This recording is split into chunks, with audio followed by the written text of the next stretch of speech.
Hey everyone, this is International Personal Trainer Alex Carneiro, and with Grand Performance, today I'm going to teach you how to safely use a wrist strap and what it is used for. So when you buy one, you're going to find it all bundled up and in its package. I want you to stretch it, and the best thing to do is actually stretch it a little bit so it takes away the tangling of the wrist strap when you buy it. This way you're going to actually have a better insertion in the wrist.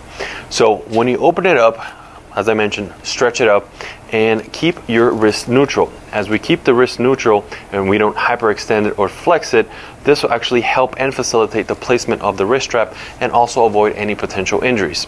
The use of the wrist straps are usually associated with heavy pressing motions. However, if you have any type of wrist uncomforts when lifting, one of these is actually very beneficial. But usually when you're benching or you're using a shoulder press and you have heavier weight, these guys can actually help you keep the wrist straighter and actually generate more force without you having to worry about any type of hyperflexion or actually hyperflexion on the wrist. Step one is actually finding the elastic thumb part. So we're going to put that around our thumb and we're going to go in the opposing manner so that way the Velcro can match on the wrist strap. Again, keeping the wrist as neutral as possible.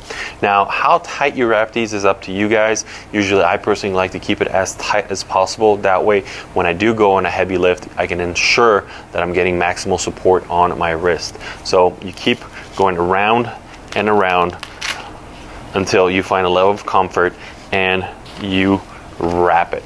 Now make sure that the Velcro has been safely secured against your wrist. That way there's no problems with it coming out. And personally, I don't like keeping the elastic band as I'm doing my pressing or lifting, so I take it out and then I make sure that I don't have any type of hyper extension or hyperflexion on the wrist, and that the wrist is safely secure as I'm using this accessory.